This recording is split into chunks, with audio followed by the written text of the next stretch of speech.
안녕하세요. 스피커 스튜디오 크리에이터 수입니다. 오늘날 그림자 정부는 일루미나리와 프리메이슨을 주축으로 보이지 않는 곳에서 세계를 움직이고 있습니다. 지금까지 이런 이야기를 하면 마치 아주 머나먼 별나라 이야기를 하는 것처럼 들렸었죠. 하지만 이건 더 이상 남의 이야기가 아닙니다. 이것은 대한민국의 현실입니다. 한국은 현재 정치, 경제, 교육, 국방 등 어느 하나 빠지는 것 없이 모든 분야에 걸쳐서 일루미나리에게 완전히 장악되었습니다. 그것도 생각보다 아주 오래전부터 우리가 모르게 아주 서서히 잠식하고 있었죠. 무슨 소리냐고요? 일루미나리가 한반도를 본격적으로 탐냈던 건 언제부터였을까요? 처음 일루미나리가 한반도에 들어온 시기에 대해서는 많은 이론과 가설이 있습니다. 임진왜란 때 예수회에 의해서 전파되었다는 설, 구한말 개항을 통해 유입되었다는 설, 건국 과정에서 정리되지 않고 남아있던 러시아 혁명 세력이 아직도 그 계보를 잇고 있다는 설 등 정말 다양한 가설들이 있지만 이것을 다 소개하려면 정말 긴 시간의 설명과 검증이 필요할 것입니다. 그래서 오늘은 대한민국에서 최근 20년간 표면적으로 보여지는 사회 현상과 양상들에 초점을 맞춰보겠습니다. 그러기 위해서 먼저 90년대로 돌아가 보도록 하겠습니다. 때는 1997년 IMF가 한국을 강타합니다. 그 여파로 즉시 한국 증시는 밑바닥으로 곤두박질 쳤으며 대기업들은 줄 도산을 면치 못합니다. IMF가 지나간 후에도 한동안 많은 사람들은 왜 나아질 것 같은 경기가 점점 더 악화되고 왜 빈부격차가 극도로 심해지는지를 잘 알지 못합니다. 그 이유는 국민의 눈과 귀의 역할을 해야 할 언론이 진실을 말하지 않고 있다고 봐도 무방할 것입니다. 그렇다면 양극화라는 보기 좋은 단어로 바뀐 빈부격차가 도대체 왜 극도로 심해졌고 무엇 때문에 내수 경제는 점점 나빠져 왔는지에 대해서 알아보겠습니다. 마하티르 빈 모하마드, 그는 말레이시아의 4대 총리입니다.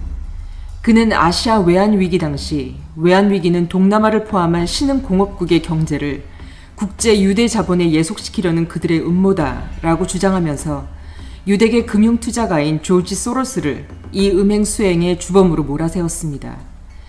때문에 한때 그는 반유대주의자 또는 인종주의자로 몰리기도 하죠.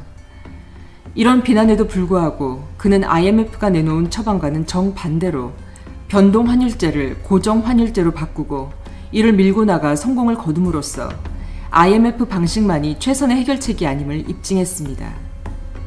반대로 한국과 태국은 모두 IMF가 제시한 강압적이고 불평등한 처방을 전면 수락하고 말았죠. 한국 정부는 IMF를 극복하기 위해 국영은행과 대기업 국가기관산업 등을 헐값의 외국 자본에 매각합니다. 그리고 한국은 국제사회의 외환위기 극복의 전설적인 사례로 평가되었습니다. 그러나 진실은 그것과는 거리가 멀다고 할 수 있습니다. 오히려 은행과 기업의 매각으로 인해 대한민국의 국부와 핵심 기관산업이 외국 투기 자본에 넘어감으로써 대한민국은 반영구적으로 경제 주권을 상실하게 됐고 결국 경제 식민지화의 뿌리가 넓게 뻗어버린 것이죠. 이게 바로 만악의 근원으로 작용합니다. 자본주의 국가에서 가장 중요한 것은 돈의 흐름을 컨트롤하는 것인데 그 핵심에는 바로 은행이 있습니다. 즉 어느 국가든 외국 자본 은행을 장악하면 이후 그 나라의 경제 주권은 외국 자본과 그 입김에 의해 크게 좌우지됩니다. IMF 사태 직후 한국의 시중은행은 거의 모두가 지분율 50% 이상을 외국인이 갖게 되었으며 이것은 IMF 사태 당시 국제금융자본의 한국 금융시장 개방 압력을 전폭 수용한 결과라고 볼 수 있습니다. 선진국 그 어느 나라도 그 나라 국영은행이나 주요 은행의 지분을 50% 이상 외국 자본에 넘기는 나라는 없습니다. 그러나 IMF 당시 개방과 금융 선진화라는 달콤한 미사여구를 동원해 국민의 세금으로 설립되고 성장한 국영은행들을 헐값에 매각 처리했습니다. 심지어 한전, 담배인삼공사, 가스공사, 통신회사 등 국가기관산업을 한순간에 민영화시키거나 지분의 상당 부분이 외국 자본에 팔려나갔습니다. 이로 인해 한국의 천문학적인 부가가치가 외국 자본의 수중에 들어가게 되죠. 그런데 외국 자본은 일회성으로 유입되고 끝나는 것이 아닙니다. 매해 천문학적인 배당금이 외국으로 나가게 되는 것이죠. 당시 한국 언론은 시장 자유화를 해야 금융 선진국이 된다고 연일 보도했습니다. 또 이런 사실을 철저히 숨기거나 보도를 한쪽 귀퉁이에서 보일 듯 말 듯 하는 식으로 국민의 눈과 귀를 속이다시피 했죠. 이 여파로 인해 현재까지도 시중은행의 외국인 지분율은 평균 70%를 웃도는 상황입니다. 그렇다면 우리와 똑같이 외국 투기 자본의 잠식으로 외환 위기를 당한 동남아 국가나 러시아는 과연 우리나라의 IMF 사례와 같이 국가 기관 산업을 헐값에 외국 투기 자본에 넘겼을까요? 천만의 말씀입니다. 조금 전 언급한 말레이시아의 마하티르 수상은 1997년 외환 위기가 터지자마자 발빠르게 이것을 유대 자본의 음모라고 공표하고 곧바로 지급 유예, 즉 모라토리움을 선언합니다. 러시아 역시 서양 자본 카르텔의 음모라고 판단했던지 즉각 모라토리움을 선언하죠. 쉽게 말해 이후 조금의 달러 유실도 발생하지 않게 한 조치였습니다.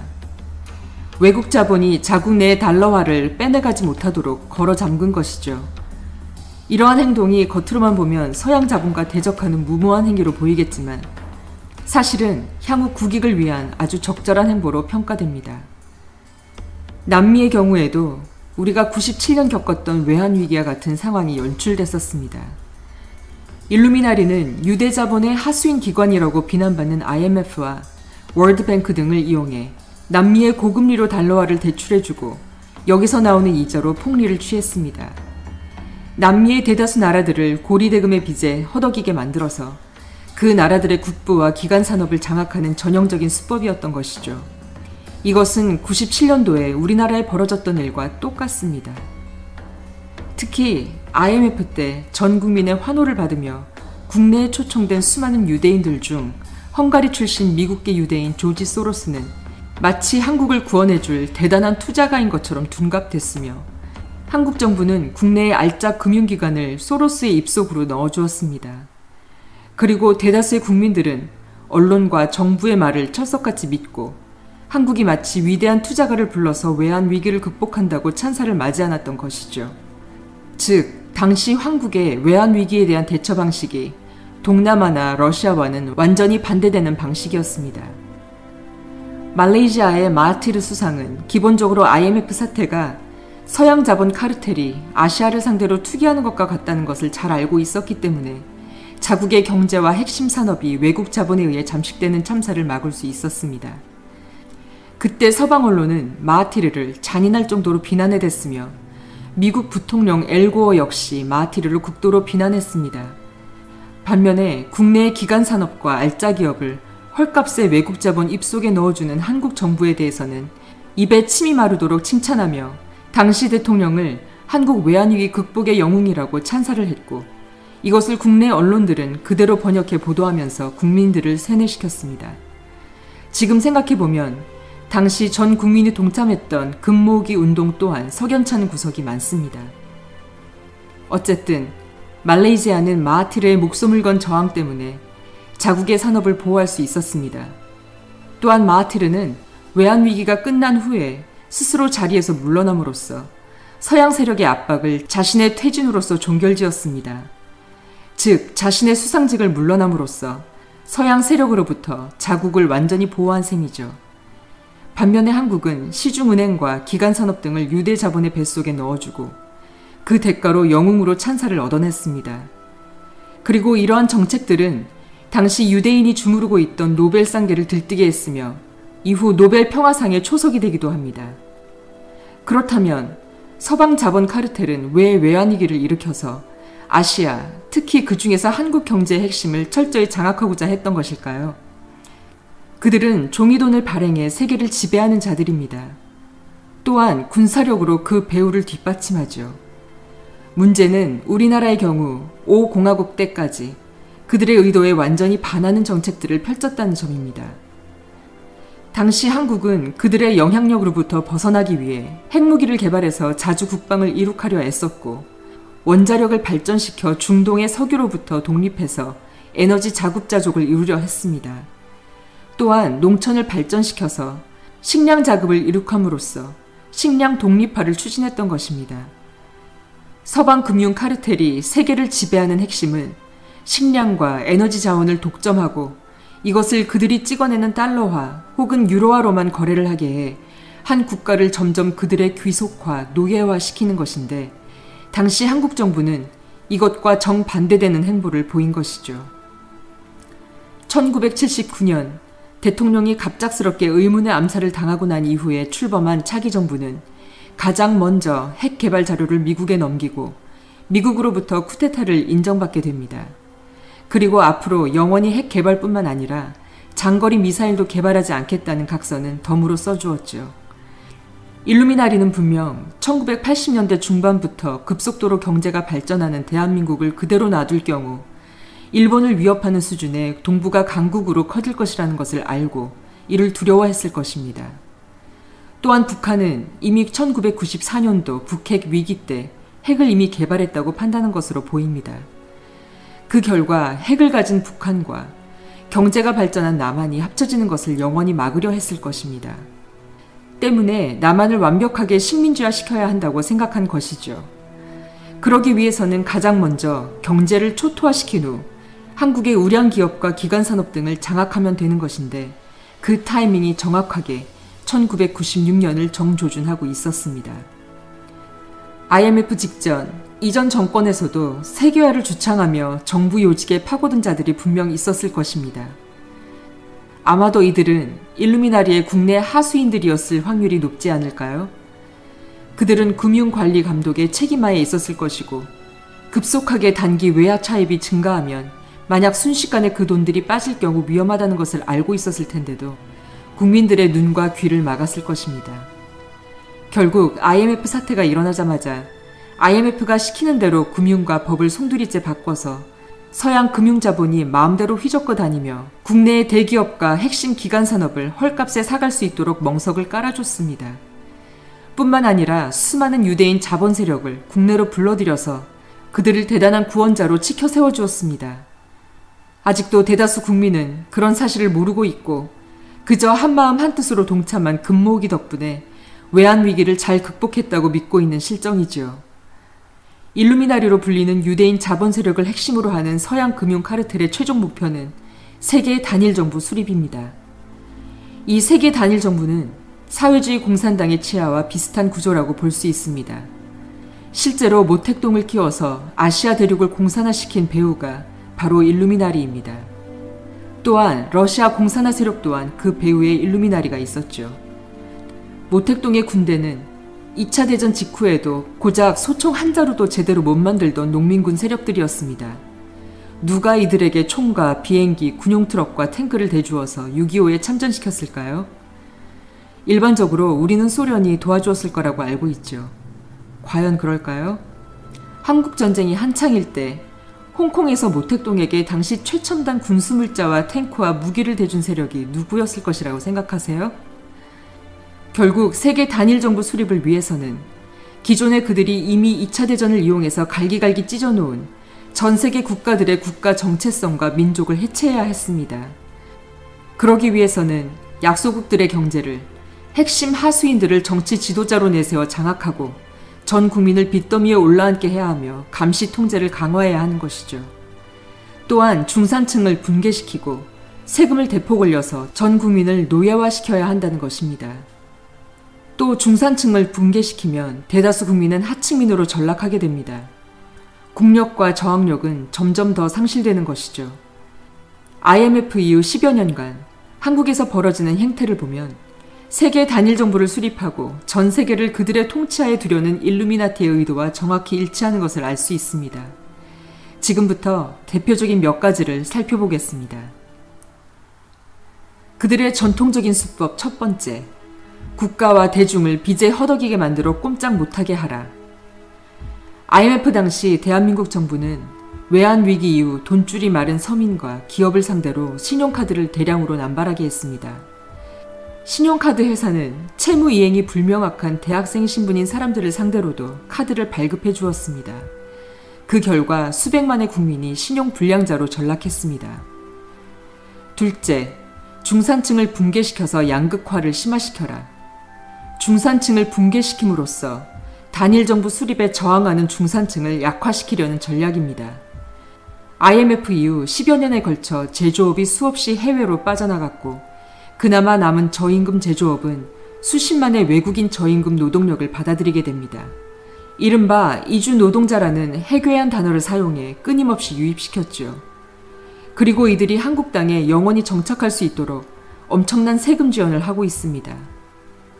셋째, 세금을 대폭 인상해서 국민을 하층민으로 전락시켜라. IMF 이후로 경제는 더욱 나빠졌는데 이후 정권은 부동산 가격을 폭등시켰습니다. 당시 언론에서는 부동산 폭등이 우연히 일어난 것처럼 국민들을 세뇌했지만 부동산 폭등은 은행과 정권의 개입 없이는 일어나기가 힘든 일입니다. 왜냐하면 은행에 개입하지 않고는 천문학적인 자금이 부동산으로 몰리기 힘들고 은행의 거래 내역은 전산을 통해서 정권의 감독을 받는데 천문학적인 자금이 수년 동안 부동산으로 대량 몰린 것을 당시 정권이 몰랐다는 것은 말도 안 되는 소리죠.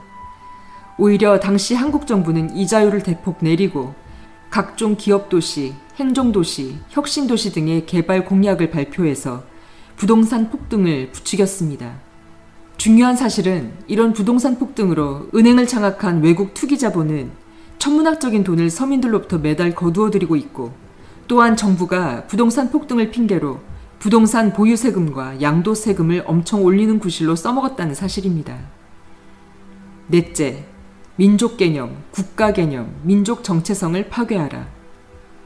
일루미나리가 가장 두려워하는 것은 약소국들이 민족 중심으로 뭉치는 것입니다. 위구르족을 비롯한 여러 소수민족 집단이 집중 탄압받는 이유도 이 때문입니다.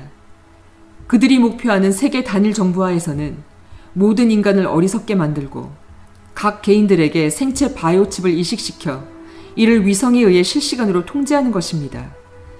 생체 칩에는 RFID와 GPS 칩이 들어가 있어서 개인이 어디에서 무얼 하든 인공위성으로 실시간 감시 통제가 가능하게 됩니다. 현재 스마트폰이 그 형태에 가장 가까이 다가가 있죠. 스마트폰을 우리 손에서 뗄 수 없게 만드는 전략도 그중 하나입니다. 또한 이전 방송에서도 언급했듯 이것이 몸속에 들어갈 날도 머지 않았습니다.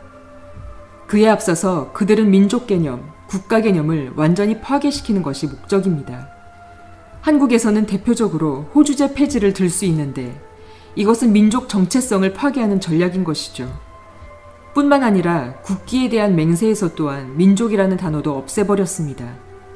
특히 언론을 동원해서 민족주의가 폐지 처분해야 할 대상처럼 철저히 비하해왔습니다. 심지어 청와대에서 수천 년간 지도자의 상징이었던 봉황문양을 없애버리려고 시도하기도 했습니다. 다섯째, 남녀 구분을 없애고 성도덕을 파괴하여 우민화시킨다. IMF 이후 한국 사회 전반에서 똑같이 일어나는 것이 신문과 방송에서 남녀 갈등 조장, 페미니스트, 불륜, 이혼 드라마, 부적절한 성행위, 동성애가 난무하는 내용들을 틀어대고 있다는 것입니다.